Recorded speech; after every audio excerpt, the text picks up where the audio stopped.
नमस्कार। आपका birth detail 8 September 1991 3:35 AM पे आपका जन्म हुआ है। लगभग 30 वर्ष आपकी उम्र है। आइए देखते हैं आपकी कुंडली में कौन से प्लैनेट कहाँ किस स्थिति में बैठे हैं और क्या दशा चल रही है। सवाल के जवाब क्या हैं, कैसा रहने वाला है आपका भविष्य। आपकी कुंडली कर्क लगन की कुंडली है। 4 नंबर लगन में लगा हुआ है, यानी लगन का स्वामी चंद्रमा है। चंद्रमा कुंडली में दूसरे घर में बैठे हैं। सूर्य की 5 नंबर की राशि में, राशि सिंह है। लगन के स्वामी चंद्रमा है, राशि के स्वामी सिंह है। चंद्रमा जो कि अपने आप में एक स्वभाव के अंदर चंचलता रखने वाला ग्रह है। कहते हैं चंद्रमा 16 कलाओं का मालिक है। कर्क लगन जो कि भावनात्मक है, गहरी सोच रखने वाला है, विचारों का आवागमन देता है, भावुकता देता है, स्वभाव में गहराई देता है। अब ऐसे चंद्रमा की राशि पे एक शुभ ग्रह शुक्र ग्रह बैठ गया। शुक्र कौन है? अपने आप में कलात्मक रवैया रखने वाला, फैशन, भौतिक सुख, मीडिया, सुख साधन, सिंगिंग, डांसिंग, म्यूजिक, ये सब शुक्र से देखे जाते हैं। और जब चंद्रमा की राशि में शुक्र हो तो ऐसे गुण व्यक्ति के अंदर आते हैं। उसको अच्छा खाना, अच्छा पहनना, अच्छा घूमना, अपने आप को सुसज्जित रखना, अपने आप को सही रखना, ऐसे लोगों की लाइफ स्टाइल में होता है। इस तरीके के गुण उनके ऊपर जीवन शुरुआत से ही देखे जाते हैं, क्योंकि आपके लगन के ऊपर शुक्र का प्रभाव है। यानी शुक्र प्रधान हो गया ये लगन, चंद्रमा प्रधान लगन हो गया। तो दोनों कलात्मक ग्रह आपके लगन को प्रेरित कर रहे हैं। लगन में बैठा हुआ शुभ ग्रह आयु के दृष्टिकोण से अच्छा माना जाता है। जब जब कोई ग्रह, खास तौर पर शुभ ग्रह लगन में बैठा हुआ हो तो यह आयु के दृष्टिकोण से अच्छा है। शुक्र की दशा अगर जीवन में आएगी तो लाभ का मालिक होकर लगन में है, लाभ मिलेगा, सम्मान बढ़ेगा। चतुर्थेश होके है तो सुख साधन मिलेंगे, भूमि जमीन जायदाद का फायदा मिल जाएगा। इसको हम यहाँ कह सकते हैं। चौथा घर जनता का भी है तो आप जनता के बीच में जाने लगोगे कि भाई हाँ, लोग मुझे जानते हैं। मंगल इस हॉरोस्कोप में बहुत ही सुंदर ग्रह है। क्यों? मंगल 3rd हाउस में योग कारक है, पंचम और दशम का मालिक है। यानी केंद्र त्रिकोण दोनों के फल देने वाला ग्रह मंगल है।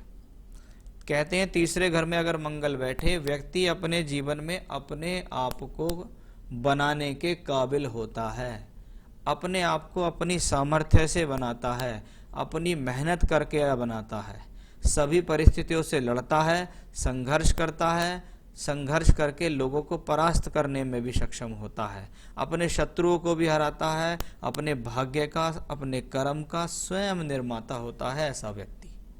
तो बहुत अच्छा पोजीशन मंगल की। नवांश में भी देखेगा मंगल तीसरे ही घर में है और दशमांश में मंगल लग्नेश होके यहाँ है। मंगल की महादशा जिस दिन जीवन में आएगी, पीछे मुड़ के देखना नहीं पड़ेगा। दिसंबर 2026 से मंगल आपके जीवन में आएगा। तो ये दशा आपके लिए मैंने अभी से बता दी, उसके बाद आपको पीछे मुड़ के देखने की जरूरत नहीं है। अब देखते हैं कुंडली में लग्नेश दूसरे घर में गया। लग्नेश दूसरे घर में व्यक्ति कुटुंबवादी है, परिवार को साथ लेके चलने वाला, परिवार को मानने वाला, सॉफ्ट स्पोकन, अपनी बातों के ऊपर अडिग रहने वाला होता है। क्योंकि ये दूसरा घर है, दूसरे घर का मालिक सूर्य भी वहीं है, बृहस्पति भी वहीं बैठा है भाग्येश होके, और बुध भी वहीं बैठा है। अब बृहस्पति ज्ञान का कारक, बुध वाणी का कारक, चंद्रमा भी वहीं, सूर्य भी वहीं, यानी दूसरे घर में बहुत सारे प्लैनेट हो गए। अब दूसरा घर कुटुंब का, व्यक्ति को कहीं ना कहीं परिवार से सहयोग मिलेगा, परिवार वाले उसको सपोर्ट करेंगे, ऐसा कह सकते हैं। व्यक्ति कुटुंबवादी है, व्यक्ति अपने परिवार के लिए कुछ करेगा। दूसरे घर में मिलता है धन, लेकिन वो धन कहाँ से आता है? आपकी बोलचाल से, वाणी के द्वारा किए गए कार्यों से धन कमाना, बोलचाल के माध्यम से धन कमाना। चाहे आप एक्टिंग के फील्ड में हो, चाहे आप सिंगिंग के फील्ड में हो, गायन में हो, बजाने में हो, यानी जहां बोलचाल का ज़्यादा इस्तेमाल होता हो, ऐसे कार्यों में आपको सफलता देता है यह योग। तो ये बृहस्पति, बुध, सूर्य, चंद्रमा का जो योग आपके धन स्थान में बना हुआ है, ये सब इसीलिए दर्शा रहा है। शनि 7वें घर में वक्री है। कहते हैं मकर राशि में जब जब ग्रह 10 डिग्री से कम हो उसको निगण दृष्काण कहते हैं, यानी देखने में ये शनि बहुत अच्छा है लेकिन फल देने में खराब है। फल देने में क्या करेगा, 7th हाउस के रिजल्ट बहुत देर देगा, शादी कराने में बहुत देरी करा देगा, सामाजिक स्थिति को बनाने में देरी करा देगा, पद प्रतिष्ठा दिलाने में देरी कराएगा। सप्तम में इस बात की तो चलो गारंटी देता है कि हाँ कुछ भी है, लेकिन शादी करा देगा। अभी आपको बहुत ही प्रबल योग चल रहा है।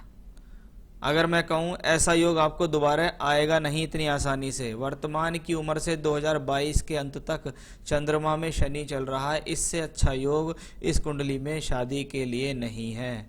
अगर भाई साहब शादी नहीं हुई है तो मैं आपको यही कहूंगा, भैया शादी कर लो। नहीं तो जैसा सवाल आपने पूछा, आध्यात्मिक होने के बावजूद काम वासना परेशान कर रही है, इस ऊर्जा को वश करने का उपाय बताएं। शादी नहीं हुई है भाई साहब, शादी ही कर लो आप। जिंदगी भर आपको कमाना धमाना ये सब चलता रहेगा, लेकिन पहले शादी का जुगाड़ बनाओ अपना कैसे भी करके, क्योंकि अगर ये अक्टूबर 22 निकल गया उसके बाद शादी थोड़ा होना मुश्किल हो जाएगा आपका। फिर यह योग जाके 2025-26 में हाथ आएगा आपके। तो ये शनि की पोजीशन आपकी बता रही है। राहु और केतु कुंडली के 12वें और 6ठे घर में है, यानी 6ठे घर में राहु संघर्ष करने की क्षमता देता है, शत्रुओं को हराने की क्षमता देता है, स्ट्रगल जीवन में कराता है, स्थान परिवर्तन कराता है। केतु भी द्वादश में है, अपनी दशा अंतरदशा में टूर ट्रैवलिंग, यात्राएं, स्थान परिवर्तन, ये सब चीजें कराने में सक्षम है आपका केतु ग्रह। अब आपको महादशा पे फोकस करना है। चंद्रमा की महादशा चल रही है। चंद्रमा लग्नेश है, लग्नेश होके दूसरे घर में धन भाव में है। धन भाव के मालिक के साथ बृहस्पति बुध के साथ, यानी चंद्रमा की दशा में धन होगा। वो धन वाणी के द्वारा आएगा, बोलचाल के माध्यमों से आएगा। नवमांश में चंद्रमा सप्तम भाव में मित्र की राशि में ठीक बैठा है, जबकि दशमांश में यही चंद्रमा भाग्येश होके दूसरे घर में। इसका मतलब चंद्रमा की दशा कुछ भी करेगी, कैसे भी करेगी, लेकिन आपको किसी न किसी साधन से धन कमाने देती रहेगी।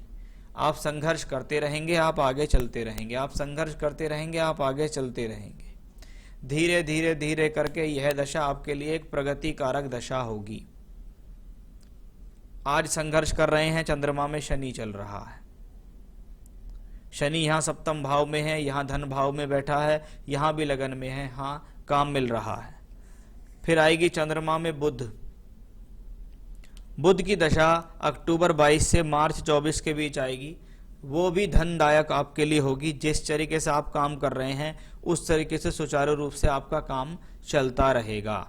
लेकिन मैंने शुरू में ही आपको एक चीज पक्की तरह बताई कि भाई साहब इस कुंडली का उदय जब होगा जिस दिन 2026 इसके जीवन से निकल जाएगा, उसके बाद इसको पलट के देखना नहीं पड़ेगा। इसलिए जिस प्रोफेशन में है उसमें लगे रहिए, चेंज इन प्रोफेशन नहीं है।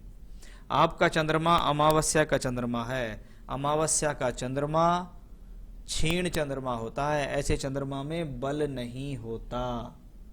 जब चंद्रमा जैसा ग्रह है और उसमें कोई बल ना हो तो उसकी दशा अगर आ जाए, पक्ष बली नहीं है, अमावस्या का चंद्रमा है। उसके लिए उपाय करने होंगे, बताऊंगा, करोगे तो फायदा मिलेगा। अभिनेता बनने के लिए मुंबई में संघर्ष कर रहा हूं, स्थायी सफलता कब तक मिलेगी? देखिए भाई साहब, अभी तो आपकी लाइफ में संघर्ष ही है।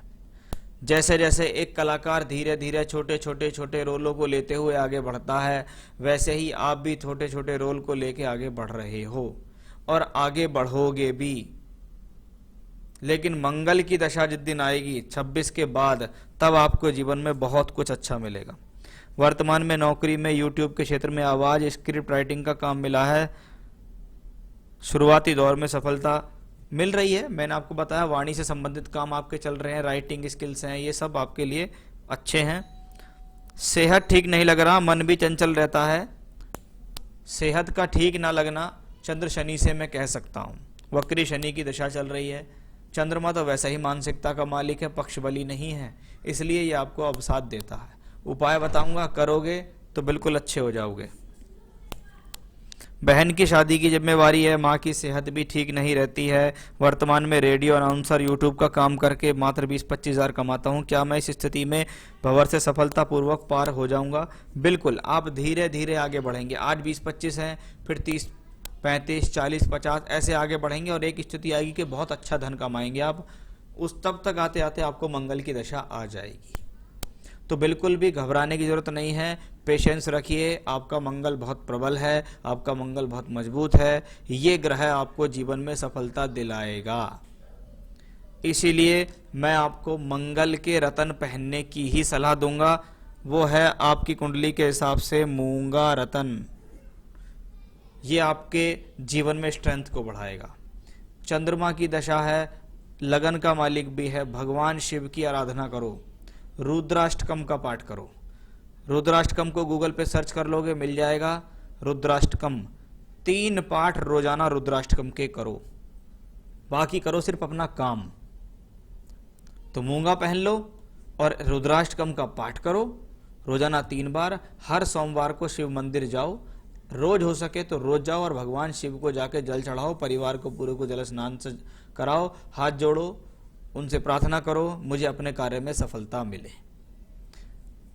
तो ये थे आपकी हॉरोस्कोप का एनालिसिस, सवालों के जवाब और उपाय। मैं भाई साहब आपसे फिर कह रहा हूँ, काम जिंदगी भर चलता रहेगा। अगर शादी करनी है तो मैं आपसे अवश्य कहूँगा कि आप 2022 तक शादी पर बहुत ज़्यादा विचार करें। तो जो उपाय बताएं वो करिए, जो नग बताया वो पहनिएगा, आपको लाभ अवश्य मिलेगा। नमस्कार।